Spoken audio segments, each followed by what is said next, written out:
Eux ne savaient même pas construire. Nous avions des pyramides.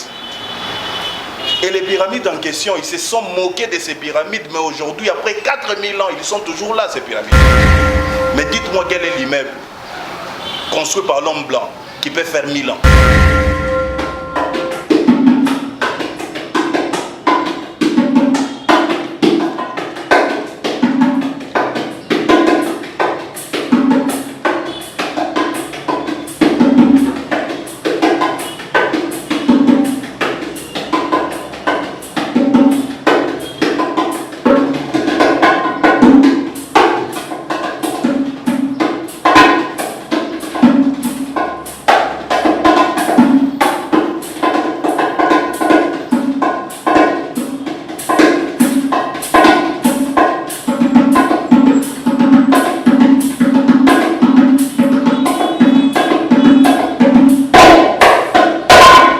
Panabiso. Luanani Kalisani. Ampara. Kopi. Apanjuku. Su. Anna.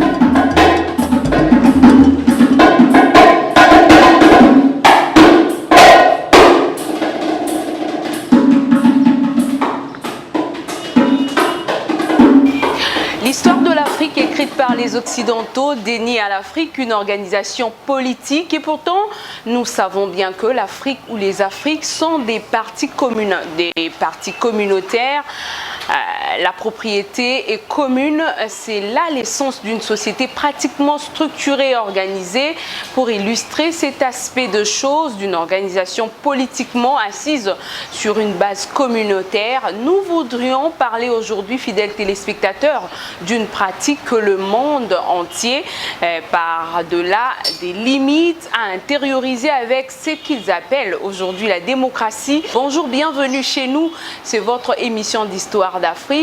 Un jeune, il est sur ce plateau, il s'appelle Gauthier, mais je préfère qu'il se présente lui-même. Bonjour. Oui, bonjour madame. Comment on vous appelle? Je suis Gauthier Miller Kassongo, activiste, panafricaniste, mais aussi membre du mouvement social Bisso Peuple. Membre du mouvement social Bisso Peuple. Avec lui, nous allons parler de l'arbre à palabre, l'histoire d'une politique africaine. On commence, quel est le fondement de communautés diverses et une à la fois. On est congolais, ouais. On est parfois comment je peux dire, ivoirien, ouais. Sénégalais, mais nous sommes dans une communauté. Comment? Cela se réfère à l'histoire. Oui. Donc, c'est-à-dire, ces personnes-là, malgré qu'ils savent qu'il y a eu 2 personnes avant eux, ils partagent ensemble la même histoire.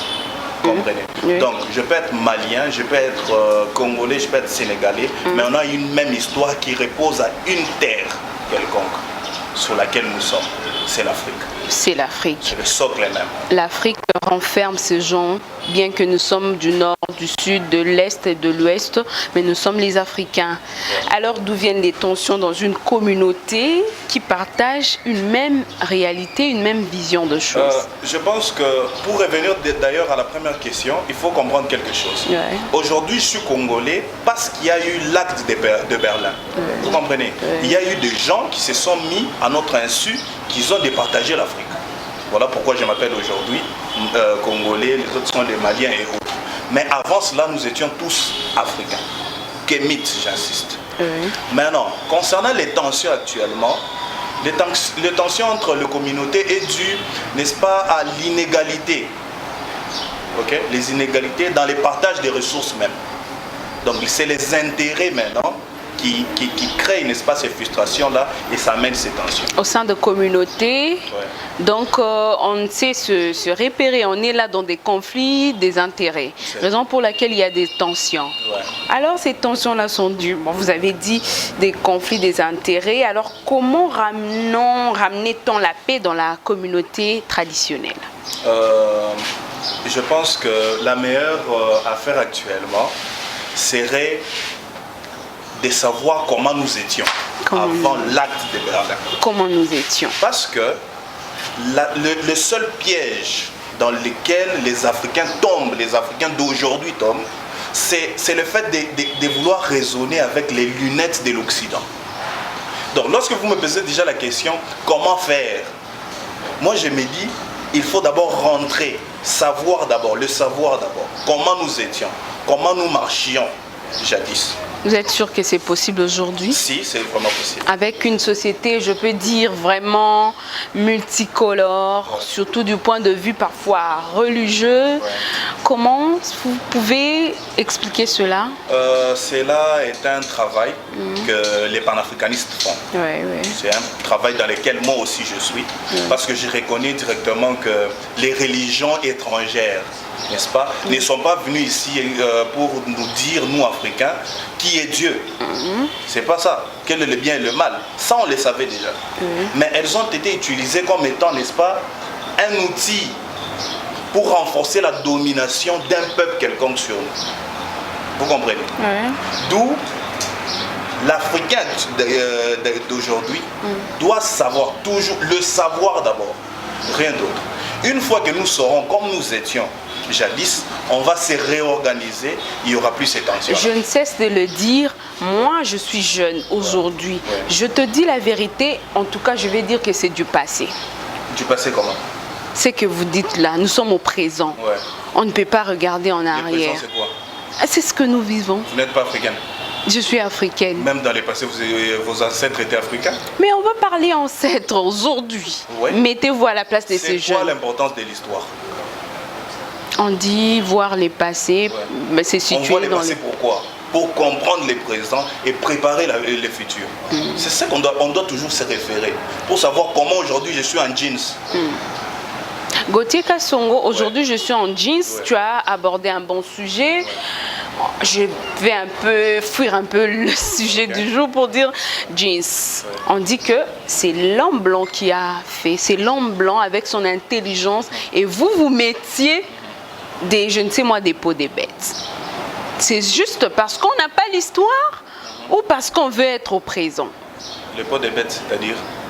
Non, on dit, si vous voulez bien parler de l'Afrique, il faut revenir. Si vous voulez revenir, il faut mettre des peaux de bêtes. Mais il y a eu ce qu'on appelle l'évolution. On ne mettait pas que le peau des bêtes, on mettait aussi les raffias.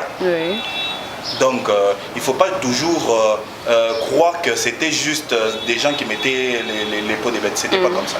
Donc, il y avait plusieurs tenues. Et si aujourd'hui je suis en jean, c'est parce qu'il y a eu évolution. Parce que même dans notre société, il y avait ce qu'on appelait l'évolution. Donc sans l'homme blanc, l'homme africain, l'homme noir pouvait aussi évoluer. Si, d'ailleurs, nous étions évolués. Nous sommes la première civilisation. C'est clair. Eux ne savaient même pas construire. Nous avions des pyramides. Et les pyramides en question, ils se sont moqués de ces pyramides. Mais aujourd'hui, après 4000 ans, ils sont toujours là, ces pyramides. Mais dites-moi quel est l'immeuble construit par l'homme blanc qui peut faire 1000 ans. Il faut comprendre que nous savions déjà. Avec ou sans lui, nous aurions toujours dû progresser. Avec ou sans lui, on aurait évolué. Pourquoi arbre à palabre est une illusion essentielle de la politique africaine? Non, je pense que l'arbre à palabre dans sa logique. Sa logique veut à ce que les choses, donc les litiges, les contentieux d'une société soient traités dans un lieu. C'était comme un espace d'échange entre une communauté dans lequel chacun pouvait exprimer, n'est-ce pas, sa volonté et sa voix.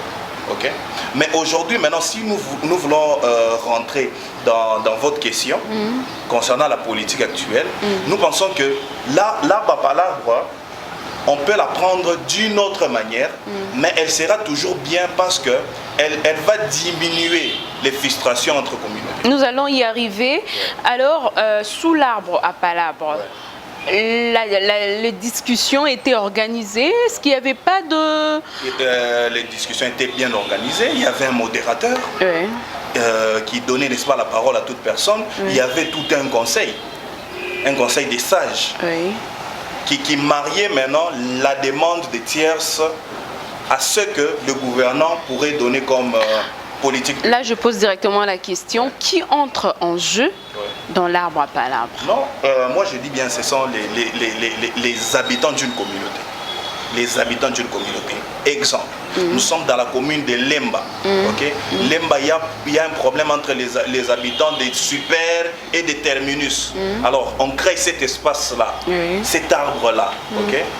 D'où ces acteurs-là doivent venir. Donc, les uns viennent, donc une partie vient et l'autre vient, ils se rencontrent et par là, ils traitent, mais sous la coordination des sages.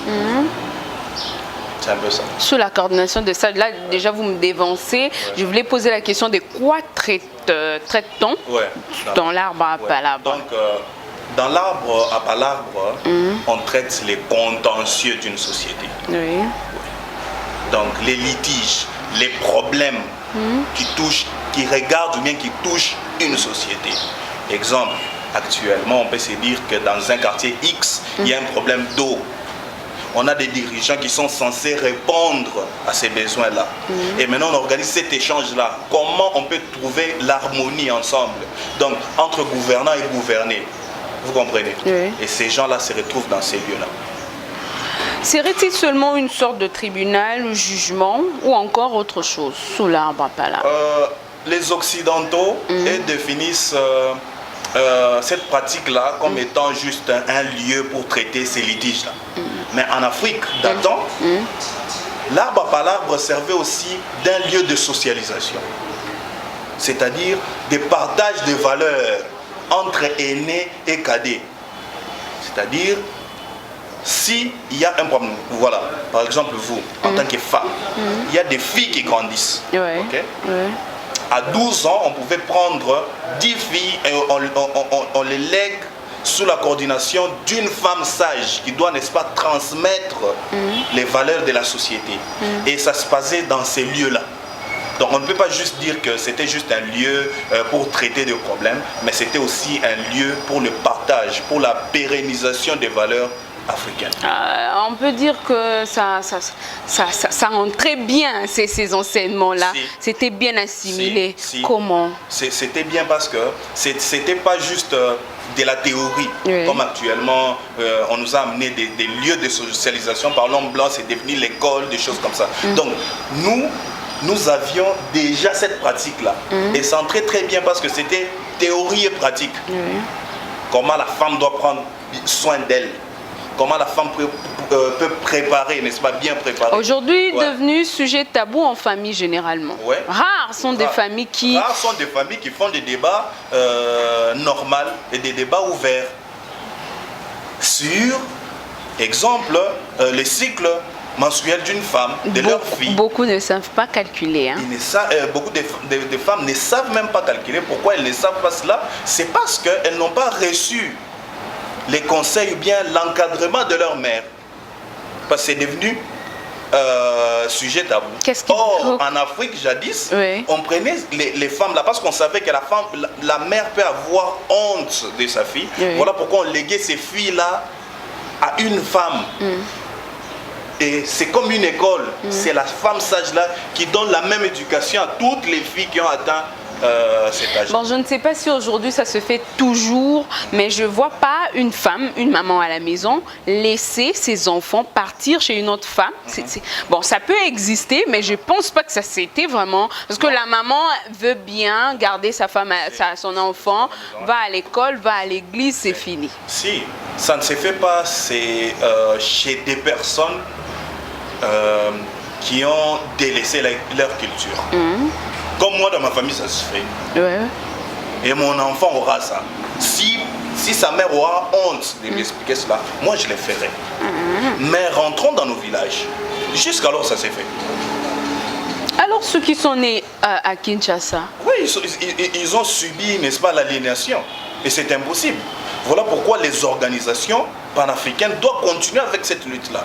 Doivent insister sur le fait que chaque femme doit enseigner à son enfant comment marcher, comment l'Afrique doit donner la passion de l'Afrique à l'enfant. Vous avez parlé de l'Afrique, des panafricanistes. Chez vous, par exemple, vous réfléchissez à ce sens de prendre des jeunes femmes, des jeunes filles avec certaines mamans déjà bourrées d'expérience, peut-être enseigner ces jeunes dames, à leur tour aussi partager l'expérience. Vous réfléchissez à ce sens? En tant que mouvement privé, oui. Là on ne le fait pas. Parce que chaque mouvement a son objet de combat. Ouais. Nous on ne le fait pas. Mais je connais de ces organisations qui travaillent dans ce sens-là. Des organisations panafricaines qui travaillent dans ce sens-là. Alors vous suivez chez nous l'arbre à palabres, l'histoire d'une politique africaine. Gauthier Kassongo, à quoi peut-on assimiler l'arbre à palabres aujourd'hui? On peut comparer cela à quoi? Sincèrement, oui. Je crois que cette question repose maintenant dans les régimes politiques que détient chaque État. Comme chez moi, je vous le démontre. Nous, chez nous, on assimile, n'est-ce pas, cet arbre-là au Parlement actuellement, au pouvoir législatif. C'est là-bas qu'il y a les représentants du peuple. Et ces gens-là donnent, n'est-ce pas, l'aspiration, les aspirations, n'est-ce pas, de la communauté aux dirigeants. Donc s'il faut assimiler, s'il faut définir l'arbre à palabres actuellement, je pense que c'est le Parlement. Ça marche? Ça ne marche pas. Ça n'ira même pas. Comment? Ça n'ira pas parce que là, c'est comme si on allait d'une légitimité par des personnes parallèles. Exemple. 1000 personnes votent une personne et c'est une personne qui ramène le problème de 1000 personnes. Je ne pense même pas que cette personne-là aura, n'est-ce pas, enregistré ou bien mémorisé le problème. C'est même difficile d'être avec sa base. Hein, c'est même difficile d'être avec sa base, mais aussi à part cela, le Parlement qu'on a actuellement ne prend même pas en considération les problèmes des villages. Parce que le problème du village est réglé par les membres de ces villages-là dans l'espace qu'on appelle l'arbre à palabres. Ça existe dans les villages. Donc il y a ces décalages-là entre la politique et la faisabilité en province. Ou bien dans des villages. Et c'est ce qui amène même ce qu'on voit des tensions. On ne se comprend pas. Tu comprends? Ouais. C'est ça le grand problème. On ne se comprend pas. Alors, on est nombreux, 80 millions d'habitants. Parfois, à l'époque, sous l'arbre à palabres, on n'était pas si nombreux comme ça. Non, mais on était nombreux. Qui te dit qu'on n'était pas nombreux? Nous étions combien en 1200? On était à 80 millions? Non, mais je te pose la question. On était aussi nombreux? Parce que là, tu me réponds en tant qu'une Africaine qui raisonne après l'acte de Berlin. Après l'acte de Berlin. Les 80 millions là, c'est la RDC. Ok. Oh, nous étions en Afrique. Nous étions nombreux plus que 80 millions. Vous avez foi qu'aujourd'hui, avec l'Union africaine, on peut briser ces liens, briser ces... Ça n'ira pas. Ça n'ira pas. Parce que l'Union africaine a déjà failli à sa mission. C'est devenu juste un pandémonium de personnes qui se soutiennent entre dictateurs. On va revenir, fidèles téléspectateurs. Une rubrique va voir le jour à partir de ce numéro, l'éveil de conscience africaine. Ça sera avec notre camarade Remarque Maé depuis la Côte d'Ivoire. On se retrouve juste après. Ouvrez les yeux et éveillez votre esprit, car résonnent au loin les mots d'un criot. Afrique, mon Afrique. Au temps de mes ancêtres, la pureté existait encore. Au temps de mes ancêtres, l'on ne cherchait pas à avoir raison sur les autres. L'on cherchait à bâtir, à unifier et à avancer. Au temps de mes ancêtres, celui qui manquait de respect à un vieillard montrait qu'il était un ennemi. Au temps de mes ancêtres, la femme noire était une reine digne, sachante, guerrière, une Amazone qui partait à la guerre par amour, une Amazone qui se battait par conviction. Au temps de mes ancêtres, les hommes étaient des hommes dignes, des hommes sachants, des rois bons et justes. Au temps de mes ancêtres, ces rois aimaient ces reines. Ces rois protégeaient ces reines. Au temps de mes ancêtres, ces reines guidaient ces hommes. Ces reines conseillaient ces hommes. Au temps de mes ancêtres, ma culture était riche, riche en couleurs, riche en émotions. Au temps de mes ancêtres, la vie était sacrée. La vie valait mieux que tout. Au temps de mes ancêtres, l'Afrique était merveilleuse. L'Afrique était divine. L'Afrique était royale. Au temps de mes ancêtres, hommes et femmes étaient complémentaires. La femme n'avait nul besoin de batailler pour montrer sa grandeur, car fut-elle divine. Au temps de mes ancêtres, l'Afrique était rayonnante. Aujourd'hui, cette Afrique est si fade, si quelconque, si méprisable, car résonne au loin le message d'un griot. Nous parlons tous d'éveil des consciences, d'émancipation, de développement et d'indépendance véritable de l'Afrique. Mais combien sommes-nous à penser que l'Afrique devrait marquer au rouge une date qui rappelle à tous que nous sommes sortis vivants d'un génocide voilé baptisé colonisation? Combien sommes-nous à penser que l'Afrique devrait chaque année organiser une fête en l'honneur de sa culture?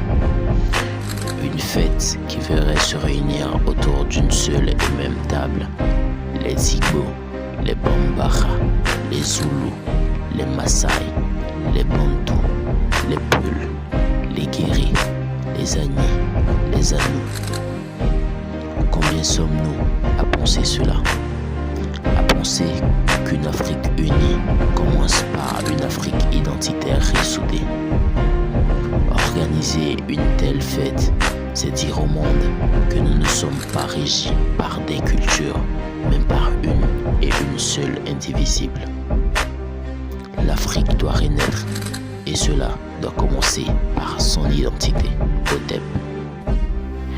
De retour sur ce plateau, je pense que cet élément vous a fait plaisir et ça sera de coutume. Chaque numéro, vous allez suivre l'éveil de conscience africaine avec notre camarade Remarque Maé. Il est en Côte d'Ivoire. On continue l'arbre à palabres. Avant que ce rubrique arrive, on parlait en tout cas. Il y a déjà, je ne sais moi, bras de fer parce que la société actuelle n'est plus la société ancienne qui n'était pas tracée. On était tous ensemble dans un même socle. Aujourd'hui, moi personnellement, en tout cas, je suis au présent parce que je parle que de la RDC. Je ne sais, moi, mon invité va vraiment m'expliquer. Il y a moyen d'être sous l'arbre à palabres.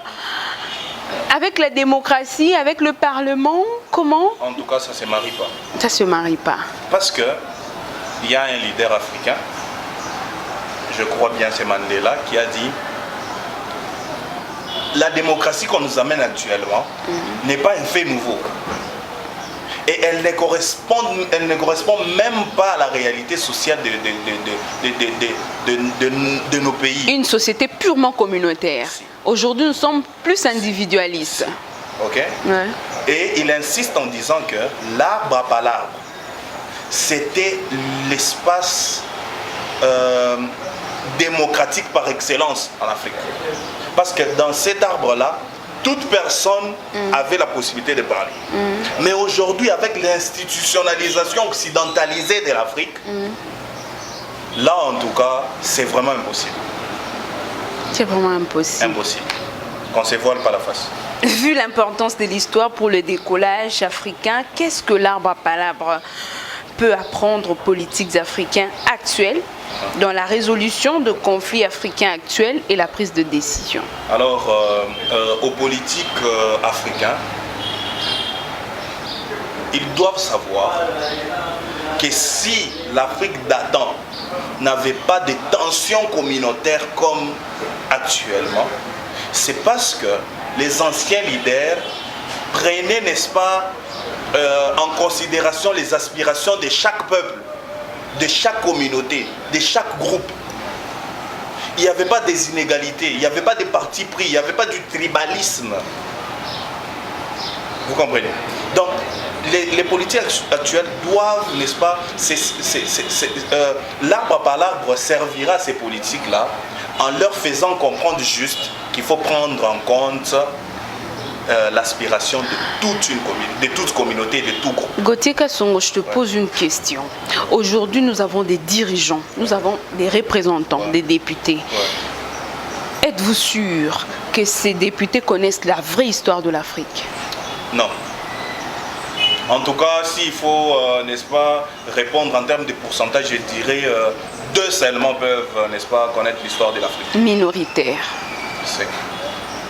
Et c'est très grave. Lorsqu'on ne connaît pas l'histoire, comment on peut diriger? On n'a plus de repères. On commence à adapter, on fait le suivisme. Donc l'Africain actuellement considère que la démocratie, non, le développement, c'est avoir l'immeuble, c'est avoir des gros ponts. C'est pas ça le développement en Afrique.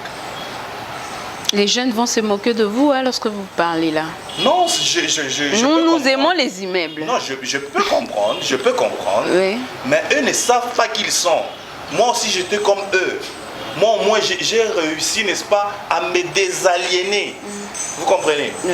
Allez-y à l'Équateur, dans la forêt équatoriale, demandez au peuple, aux pygmées, si pour eux ils ont besoin d'un immeuble dans leur forêt. Ils vont vous massacrer, ils vont vous lapider. On va dire qu'ils sont complexés. Non, ils ne sont pas complexés. Parce que la forêt, pour eux, c'est le lieu, c'est l'habitation, c'est la pharmacie, c'est le marché, c'est tout. Alors si toi tu disais que non, je rase la forêt équatoriale, je vous fais un pont. Tu crées directement quoi? Aujourd'hui, apparemment, c'est l'Occident qui nous apprend à planter. Hein? C'est grave. Apparemment. Et c'est très grave. Parce que si tu veux couper l'arbre, on te dit ne coupe pas. Mais c'est comme si à l'époque, nous, on ne savait pas l'importance de l'arbre. Nous, on savait l'importance de l'arbre parce que notre médecine reposait d'ailleurs sur l'arbre. On le savait. On ne coupait jamais les arbres au hasard. Qu'est-ce qu'on allait en faire? Parce que c'est eux qui coupent les arbres des meubles et autres. Et aujourd'hui, on nous demande de ne pas couper. C'est grave. Mais c'est comme si on est... ils ont déjà coupé, ils ont déjà développé leurs états. Vous comprenez, c'est grave. Ouais. Et aujourd'hui, ils protègent maintenant notre forêt, ne coupez pas. Mais ils envoient Bolloré et autres, ils autorisent Bolloré en complicité avec nos dirigeants ici.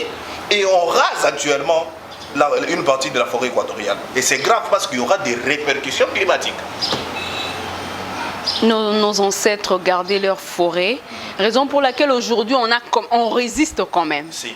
Parce qu'on a nos forêts. Notre forêt.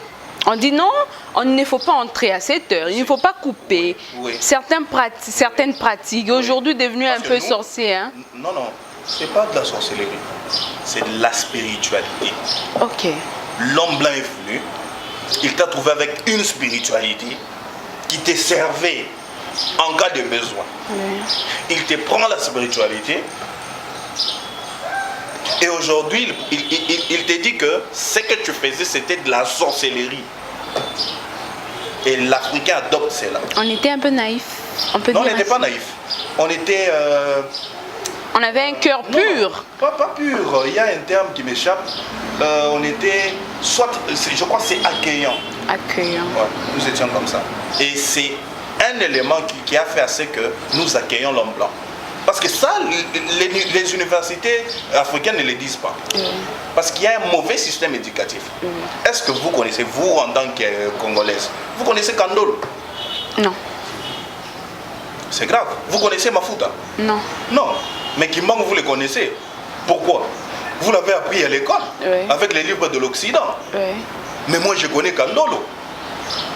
Qui il est pour Kandolo, c'est un guerrier qui a mis à mal l'homme blanc dans l'espace du centre de la RDC. Il a tué plus de 30 000 hommes blancs. Lui, à lui seul. À lui seul. Avec son mouvement, disons. Mais l'homme blanc ne vous dira jamais ça. Il veut toujours vous rabaisser.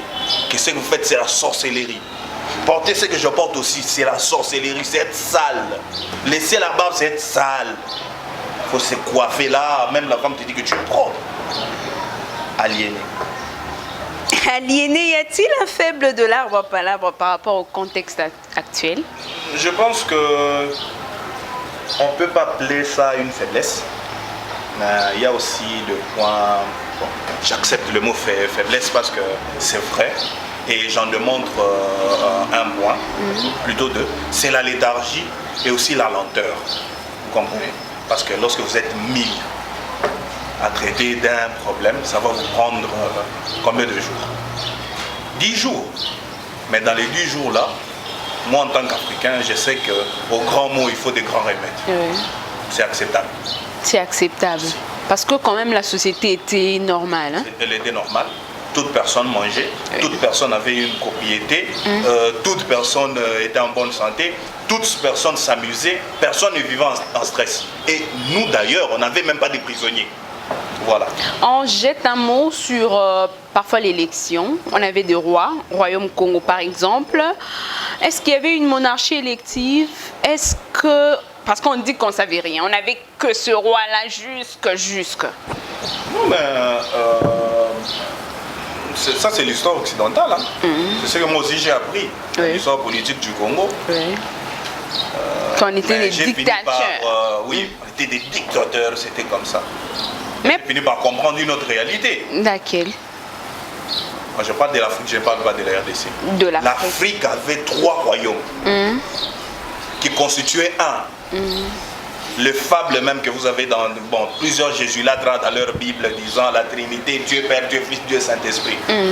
Ça vient de nous. Comment? Il y avait le royaume Congo. Ok? Il y avait les royaumes de Dahomey. Et il y avait le royaume de Sénégal. C'est ces 3 royaumes-là qui fondaient ce qu'on appelait Kama.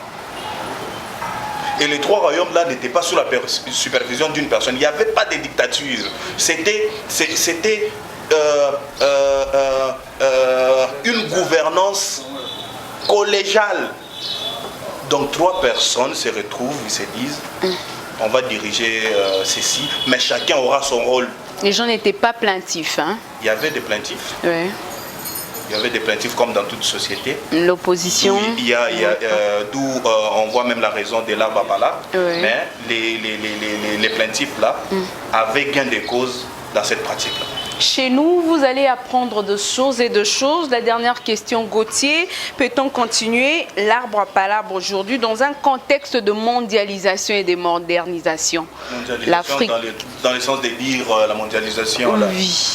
Je pense que c'est pas pertinent, ça sera un piège dans lequel on va tomber. Ce sera un piège. C'est un plan de ces gens qui nous avaient dominés jadis. Ils se sont, n'est-ce pas, nourris, ils se sont vêtis et aujourd'hui ils utilisent ces concepts-là pour ramener les autres. Donc, c'est-à-dire tu ne peux pas refuser de ta terre. Ouais. On est dans la mondialisation, un petit village planétaire. Mais toi, noir, essaye d'aller chez eux, sur leur terre. On a tué on tue du jour le jour aux Amériques là-bas. Flout, si je me rappelle aussi. Oui. Il a été tué. C'est récemment. Pourquoi? C'est parce qu'il est noir aux États-Unis. Mais c'est l'Américain qui vient ici te dire qu'on est maintenant dans un village planétaire. Donc moi aussi, je peux venir rester chez toi. Il reste chez nous. Hein. Nous, on protège les Blancs, on protège l'autre, mais apparemment, nous, on n'est pas protégés. Ils sont en paix que parce qu'il n'y a pas encore eu de panafricanisme au pouvoir. Oui. Ils seront en paix lorsque nous aurions le pouvoir, que s'ils respectent les lois et les principes de nos États. Au cas contraire, ils foutent le camp. Les plaisirs, le bonheur était pour nous en tout cas de vous savoir nombreux devant vos postes récepteurs. C'est presque la fin.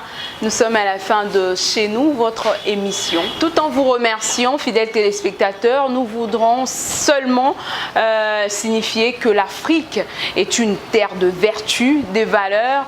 Elle a fait ses preuves durant plusieurs temps et vous le savez peut-être. Alors nous appelons tous les Africains à s'unir. Une seule chose à savoir, fidèles téléspectateurs, c'est de connaître l'histoire. Alors merci à à Gauthier Kassongo Muller. Il aime bien qu'on l'appelle Kassongo parce qu'il est africain, fier de l'être, panafricaniste et membre du mouvement citoyen Bisso Peuple. Merci à Julio, merci à Aimé Image, merci à Platini, merci également à Wilfried Kambamba qui supervise cette émission d'Histoire d'Afrique. Merci à Remarque Maé depuis la Côte d'Ivoire. Il nous a assisté avec l'éveil de conscience africaine. Alors, libre pour l'Afrique, libre avec l'Afrique, libre par l'Afrique, à jamais Africa. Merci d'avoir été de notre prochain numéro avec le même plaisir. Merci.